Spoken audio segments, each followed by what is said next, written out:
Now, nobody asked for this, right? I wanted to try to do some more Hellboy stuff, so I wanted to do another crossover.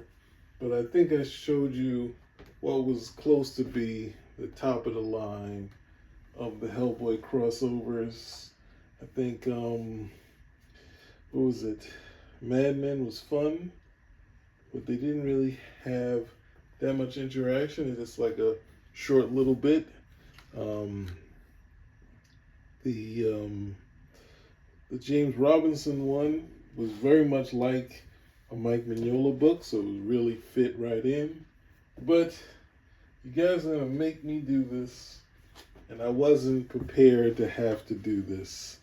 But the well, I'm not gonna say it's the greatest crossover, but I mentioned it because I liked it a lot when I bought it, and I was buying Hellboy and what's the name? What else was I buying? I was buying Hellboy, and I was buying Savage Dragon at the same time. I haven't bought the Savage Dragon in years.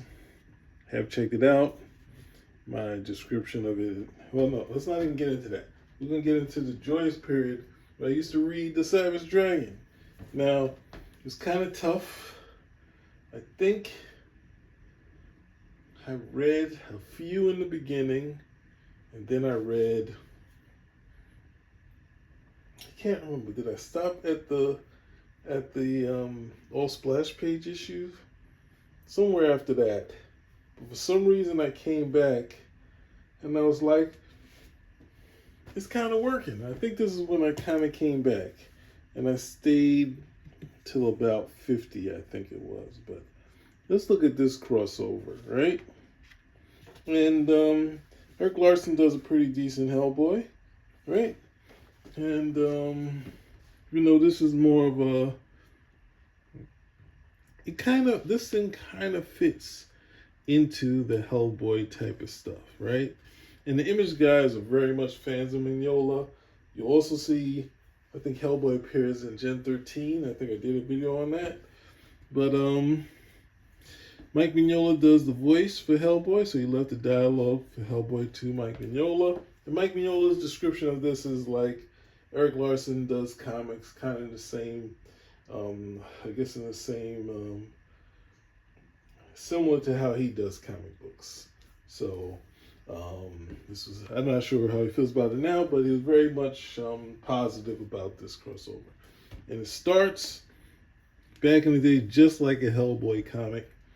Hellboy is fighting in 1952 in the past, and he's taking out this Nazi or leftover Nazi, and we find out it's Hitler, right? And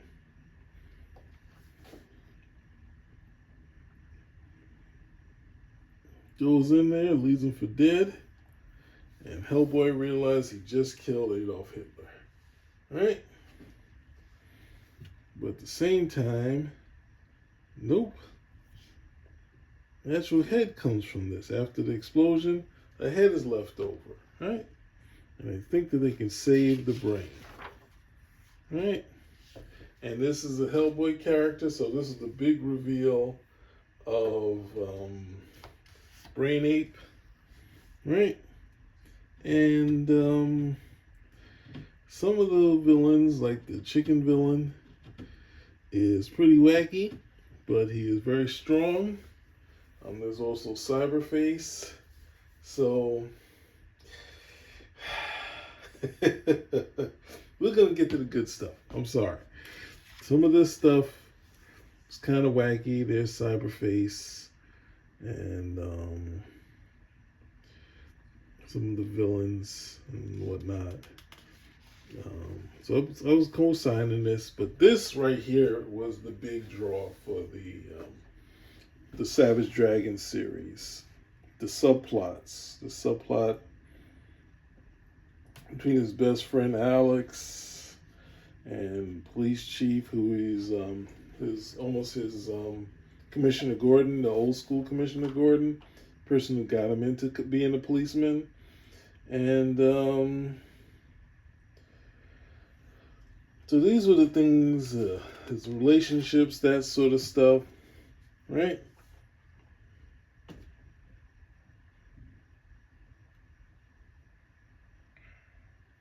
And we see Hellboy on his own mission in this story, right?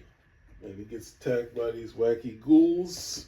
And of course, if it's the babe in the Savage Dragon, they always have a body. You can't escape that from what's the name? But when I was looking over this, and we get the Savage Dragon gets the report, and we see the policeman, the police car come up. It's a cool effect, right?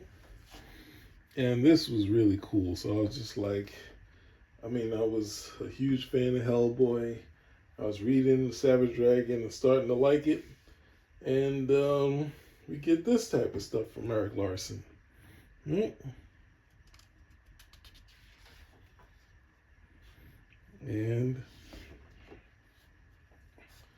the same sort of thing that would happen in Hellboy, where he gets hit and knocked over. But he gets caught by the Savage Dragon, who recognizes him from Time magazine, right? And we get a piece from Mike Mignola of the Savage Dragon and Hellboy together, right? An image, even though they never did the wide angle throughout, they kind of like to turn the panel. So this was something that we would see from time to time, especially Rob Liefeld, right? So we see Erik Larsen's character go in there, and both of these guys get knocked away. But then, there's the brain ape, and this is, what was it? Erik Larsen did an image like this. I'm not sure if Kirby had done one like this before, but I know Erik Larsen did this one with the Hulk doing that to Thor, right?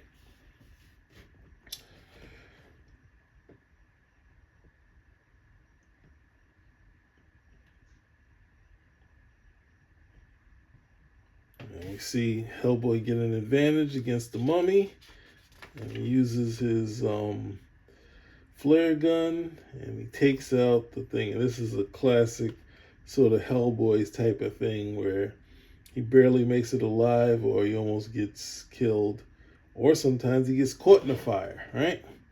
So at this point, even though they have the wacky chicken story, this stuff is really cool right here, right? So I kind of feel that that Erik Larsen should have done North Force a little bit longer, right?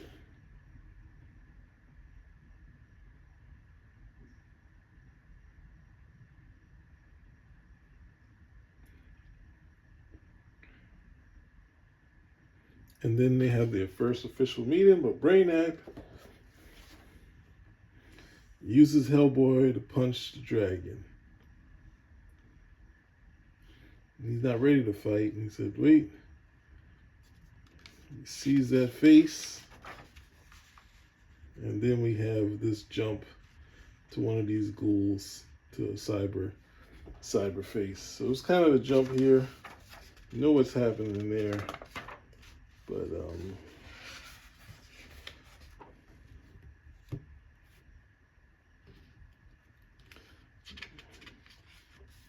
I think they might have had to do another cover that Mike Mignola did, right?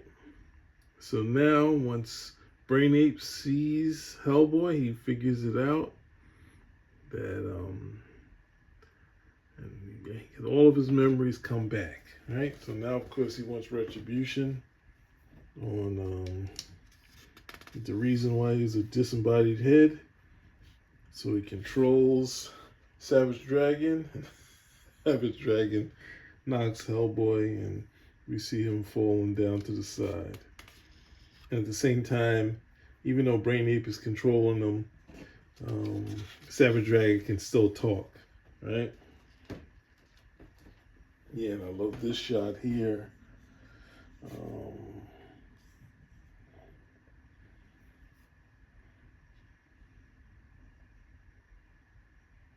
And it gets bugged out, but the fight keeps going. Brainiac has to follow. Mm. And ultimately, the right hand, I would only say the right hand should be a little bit harder to deal with for Savage Dragon. But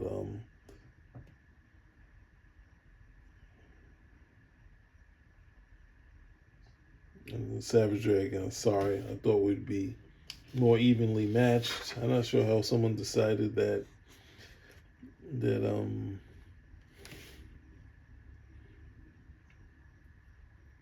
so Brainiac decides he's going to control this like Leviathan water creature, and the creature decides he's going to eat them, right? And that's a cool shot here. And Brainiac can't control them, right? So all this stuff, I'm not getting into what happened to, but they're bringing Cyberface back to life with all the stuff you've seen. I'm sorry I didn't get into it. So while we're here, they're stuck in the body, but the ghosts, the skeletons of some pirates come and attack, but they're able to take them out. And the stuff with Cyberface is still going on. Sorry, I'm not getting into that. And then we get this nice Jay Lee picture where you can see slowly starting to get more realistic as he goes along. Right? And then your ad for Hellboy telling you to stuff this out. The Seed of Destruction, the limited edition version of it, the corpse, which I have here in one of the issues, and the Wolves of St. Augustine. That was all that was out. You know, the initial miniseries and I think this is Dark Horse Presents, which was supposed to be in Monkey Man and O'Brien. So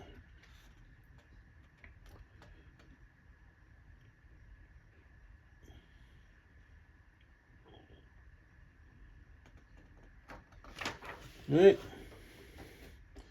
So at the same time as Brainiac was trying to control them, this is the classic. Even though this creature comes from underwater, the army has bullets and stuff that can chop them down, and it does. They realize the monster's down, and they have to get out of there. So, of course, you can figure out where they came out of. I talked about it in the last issue, right? So,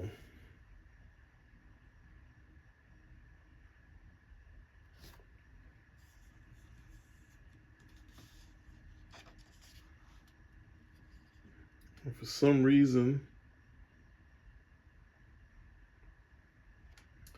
Brainiac can't control Savage Dragon, but it can control Hellboy, right? So Savage Dragon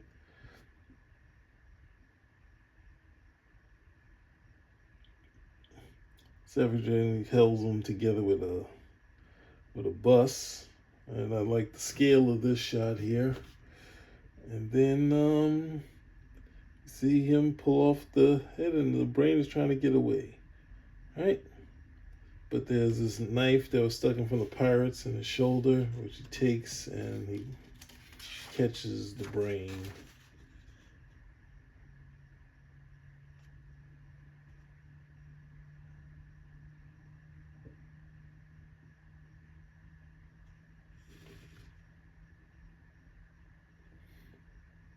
And they say their goodbyes, right? They keep in touch, but I don't think they ever met up again. And this is the Savage Dragon letter page, which takes his note from John Byrne's letter page. So there we did it.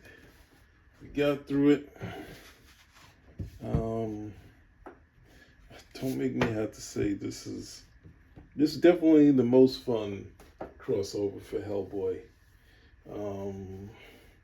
I'll give the nod to the Batman one because It's just a a well developed, well written. But this is a old school Kirby type of crossover, right? So there you go. Savage Dragon, Spinner Rack, and Hellboy. Spinner Rack out.